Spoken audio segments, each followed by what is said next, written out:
एक तरफ हम सुनते हैं कि जनाब जो राह है वो घुस घुस के जो है वो मुल्क के अंदर मार रही है लोगों को, और दूसरी तरफ अब मोदी के आने से इतना ज्यादा खतरा, ये खौफ है कि कह रहे हैं कि जनाब ये तो हमला हो जाएगा। तो आपको ये फिनोमेना कैसा लग रहा है? क्या हम इतने ही वो हो गए हैं, क्या अब बैठ गए हैं डर के मारे कि ये क्या होगा हमारे साथ? जी उन्हें बम फेंकने की जरूरत ही नहीं है, वो एक बिजली हमारी बंद कर दे हमारा मुल्क सारा बंद हो जाएगा। ये तो हमारी आज तक की औकात है। इवन के यहाँ पे सांस लेना भी पैसों के बगैर नहीं है।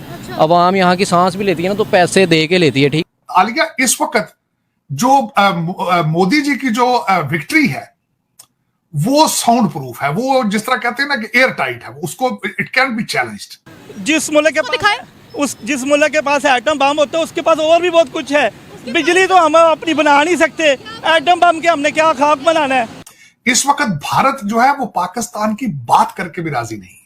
आप, मेरा मकसद कहे ना, वो अटैक करेंगे या आप उनसे किसी चीज में अपना को मुकाबला कर रहे हैं, को कंपैरिजन कर रहे हैं, वो कहते हैं इनसे बात करने से भी हमारा स्टेटस जो है वो लोअर हो जाता है।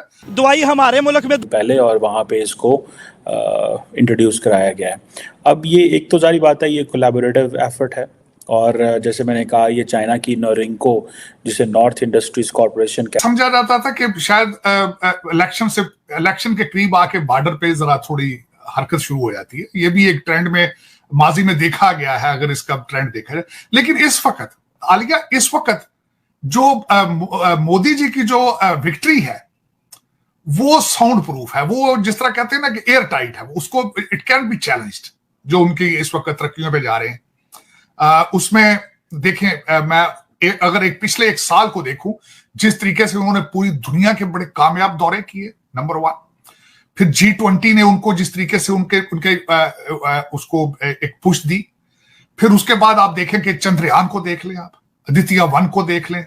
एक यूनिवर्सल किस्म की जब उन्होंने एक चीजें दी हैं कौम को नेशनलिज्म के हवाले से, और उसके बाद अगले दिन फिर वो तेजस पे जो 73 ईयर्स ओल्ड तेजस में चढ़े, जिस तरीके से वो जी सूट पहन के टॉम क्रूज लग रहे थे, मैं तो आई वाज सरप्राइज, वो टॉम क्रूज बन गए।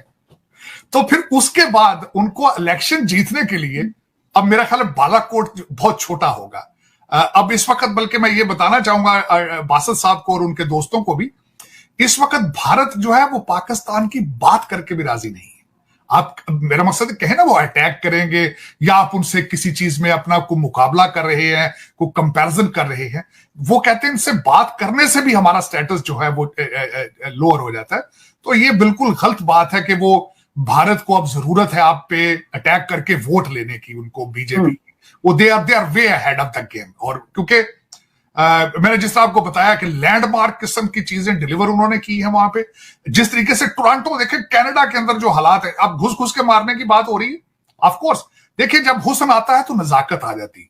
उनके पास पैसा है, उनके पास इस वक्त लीडरशिप है रीजन की, उनके पास इन्फ्लुएंस है। हर कंट्री के अंदर उनका डायस्पोरा इतना स्ट्रांग है कि उनके पास ताकत है। They feel this power in their bones. तो उसमें जब वो घुस घुस के मारने का फिर देखें ना, जब चीजें जब उनमें आ गई हैं सारी, तो वो मसल फ्लेक्स तो करेंगे ना। अब देखें उस पे, मैं ये तो नहीं कहता ये सर्टिफाइड है चीजें, ये सारी लेकिन रूमर्स तो है ना कि घुस घुस के मार रहे। जब अगले कनाडा में भी घुस के मारने का, वहां भी लोग डर रहे हैं उनसे। पाकिस्तान में आप देख लें कई इस तरह के ऑपरेशन हुए हैं। तो इसके बाद आप, मेरा मकसद है कहेंगे, और उसमें सर पाकिस्तान में वाकई घुस घुस के मार रहे हैं गली गली में, मतलब लोग एलिगेशंस है उसमें, मुंबई ना, तो मैं कंफर्म नहीं कहूंगा, लेकिन बातें तो है ना, रूमर्स तो है। कहते हैं ना, बात होती है तो बतंगड़ बनता है। आलिया, अगर बात ही ना हो तो बतंगड़ किस तरह बनता है? They are strong right now. मैं अगर इसमें कोई मुबालगा राय नहीं होगी कि they are strong, you know it, they are west. आप मुझे ये देखें, जिस तरीके से Justin Trudeau is on the back foot, आप देखें जिस खूबसूरती के साथ उन्होंने किया है चैलेंज, कैनेडियन सारी सिचुएशन को हैंडल किया भारत ने, मैं समझता हूं इट्स रिमार्केबल। उन्होंने जिस तरीके से उनके डिप्लोमेट्स को निकाला, उनकी डिप्लोमेटिक इम्यूनिटी खत्म की, जिस तरीके से उन्होंने सारी चीज को हैंडल किया, मैं कहता हूं इट वाज अमेजिंग। ये ड्रामा है इनका कि हमने एटम बम बनाया, हमें तो यकीन ही नहीं है। भाई पहली बात तो ये है कि अगर एटम बम आप लोगों ने बनाया हुआ है तो कम से कम हमारी जो अवाम है, जिस मुल्क के पास एटम बम होता है उसके पास और भी बहुत कुछ है। बिजली तो हम अपनी बना नहीं सकते, एटम बम के हमने क्या खाक बनाना है, हम उसको नहीं पहुंच सकते। उनके देखे, अब सुना कि ट्रेन पानी के अंदर वाली बना रहा है, उनके पास गाड़ियां हैं जो इलेक्ट्रिक पे चलती है। आप उनकी गाड़ियों की कीमतें चेक करें और उनकी गाड़ियों में देखें वो सहूलतें क्या क्या दे रहे हैं। हमारे इधर आप किस गाड़ी को देखें, मेरा ख्याल है गाड़ी खुदा ना खासा किसी चीज़ पे हिट हो जाए ना, उसका इंजन अंदर आ जाता है, बंदे की सेफ्टी नहीं है। यहाँ पे इंसान की कोई कदर कीमत नहीं है, हर बंदा अपने अपने पैसे बनाने के चक्कर में है। दवाई हमारे मुल्क में 2 नंबर मिलती है, बल्कि 2 भी नहीं, यहाँ 4 नंबर मिलती है। इंडिया दवाई में हमसे आगे है, तलीम में वो हमसे आगे। वहाँ के छोटे छोटे बच्चे देख लें, एजुकेशन दे लें, हमारे माफिया बैठा हुआ है, हम तो स्कूल में बच्चे को नहीं पढ़ा सकते। सरकारी स्कूलों का हाल देख लें, और प्राइवेट की हम फीस ही नहीं अफोर्ड कर सकते। 4-4, 5-5 हज़ार से कम बच्चे की फीस नहीं है। और